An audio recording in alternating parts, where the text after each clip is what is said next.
Not gonna lie, bruh. Who is giving anime protagonists these shows, bruh? Who the hell is letting Deku spearhead a show about superheroes? Why is Belle the main character of a fantasy adventure series? At least Jujutsu Kaisen has Gojo, an actually interesting protagonist. Shit, wait, no. The protagonist is Yuji. Damn, I forgot that nigga existed. I mean, honestly, there's a lot of really good anime protagonists, like Okabe from Steins Gate, Timon from Monster, Joe from Machida no Joe, but I just can't stop myself from watching an anime and being like, wouldn't this character have such an interesting show if they were the focus? And I just don't mean any old character, because niggas be wanting the most generic, boring ass spinoffs imaginable. Like 2 years ago or something, it was announced that there was going to be a Naruto spinoff manga, right? And there was this poll to decide who the spinoff is about. And when you look at these results, it doesn't make any sense. My nigga, Sakura got third place. Sakura? Sasuke's wife? My nigga, she was literally the lead female character in Naruto. What more do you want from her? Why is Itachi at 2? Nigga, read the 2 fucking novels he has. How the hell is Naruto at 6? This is a spinoff of the Naruto manga. Are you stupid? Do you know what's at stake here? Nigga, reread the manga. Nigga, watch the fucking filler if you want a Naruto spinoff of a motherfucking manga named Naruto. Fuck. Alright. I'm back. You know who actually deserves a spinoff? Moomin Rider from One Punch Man. Because he is essentially what would happen if you had a shonen protagonist in real life. Like, Moomin Rider is never gonna destroy planets or galaxies. He's not some reincarnation of a god. He doesn't have a special lineage. This man is simply a heroic human being. And that would be such a refreshing story to experience. Like, I know we love badass characters, people with broken abilities and crazy feats, but I think there's something badass in itself about knowing you're outmatched, knowing you could actually die because you don't have crazy powers like every other hero, and still trying to save the day. Moomin Rider's fight against the Deep Sea King in Season 1, deadass might be the best moment in One Punch Man still, to this day. To this day, because what Moomin Rider did was simply try his best. He is like the only hero we see that's consistently helping people no matter how big or small the issue is. A story about Moomin Rider would be so good because it would be such an inspirational and heartwarming story. It would teach us that strength doesn't make you a hero. You become a hero by being kind to others, helping people out, being courageous in the face of danger.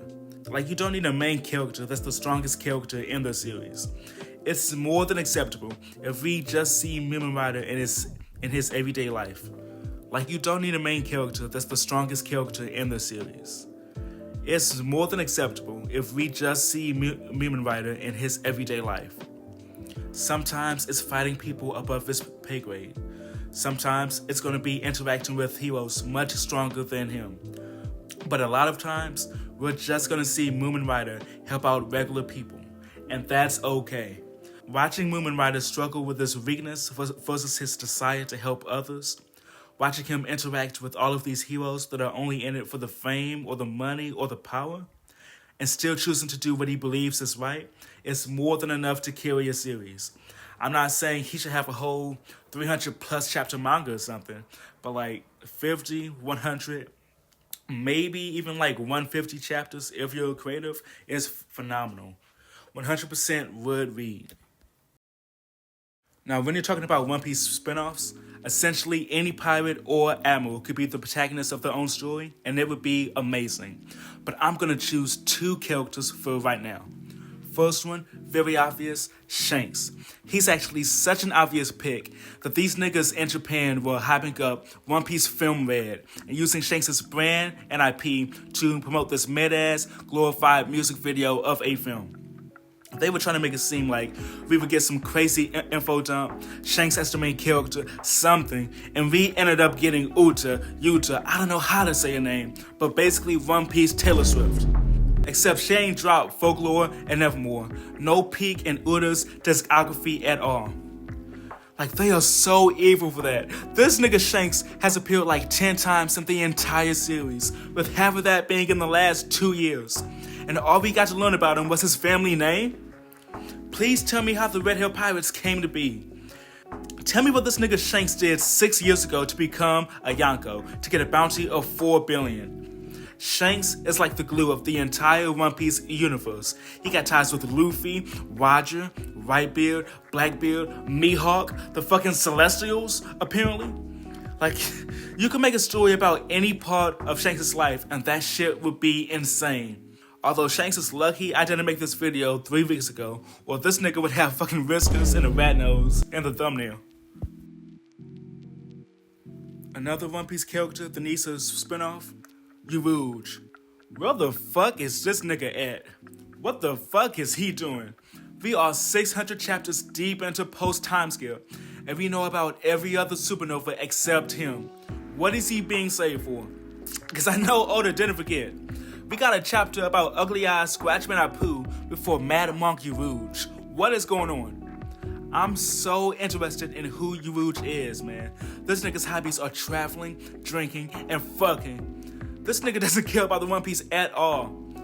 It would just be so fascinating to watch this nigga Urouge fuck around island to island like some hedonistic Kino's Journey or Wandering Rich Elena. Having such a seemingly carefree and decadent protagonist would be so interesting. And also, this nigga is old as fuck. This nigga is pushing 50 while being in Rookie of the Year convos with teenagers. Why did this nigga choose to become a pirate so late in his life? We need answers. As usual, I have my dark horse pick, Hit from Dragon Ball Super.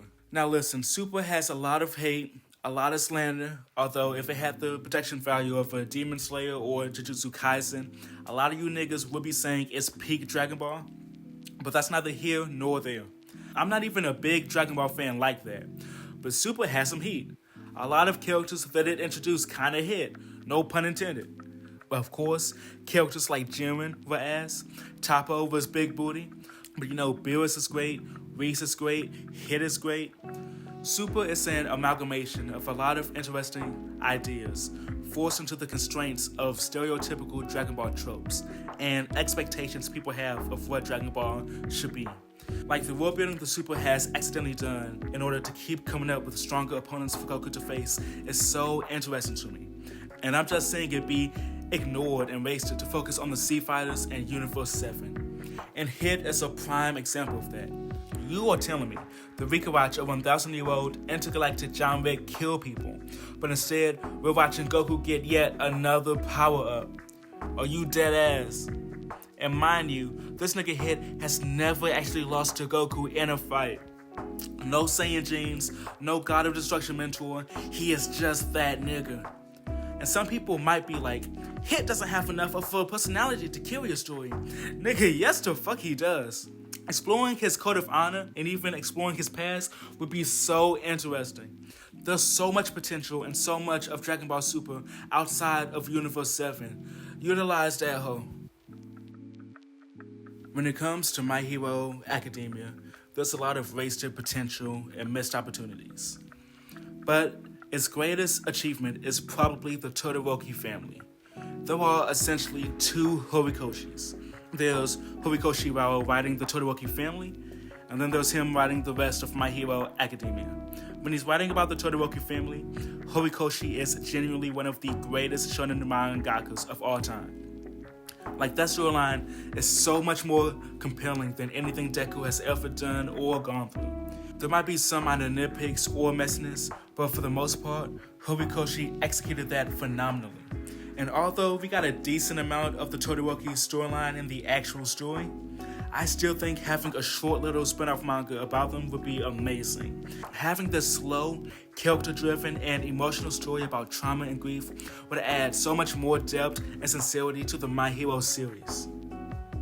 Honestly, in fact, another spin-off that would be great for the series is an American spin-off. Not because I'm American, but because the world building in My Hero is so undercooked. Stars and Stripes was such a cool character with probably my favorite quirk in the entire series, but she literally did not matter at all. The pro hero stuff in My Hero is probably the second best part in the series, so focus on that. Develop Miss Kathleen Bate and show us what made her different from All Might. Justify her existence as more than just a plot device. Show us how other countries work with heroes, how different cultural values and societal norms influence what a hero becomes. To me, the point of a spinoff or giving a character their own story isn't just to highlight them, but to add something thematically or to the narrative or whatever to the overall series. But there's no point in a spinoff if it's going to focus on the exact same characters or have the exact same tone as the original story. So these are some characters that I think, by virtue of having their own spinoff, would make their original series more interesting. If you enjoyed, please like and subscribe, and peace.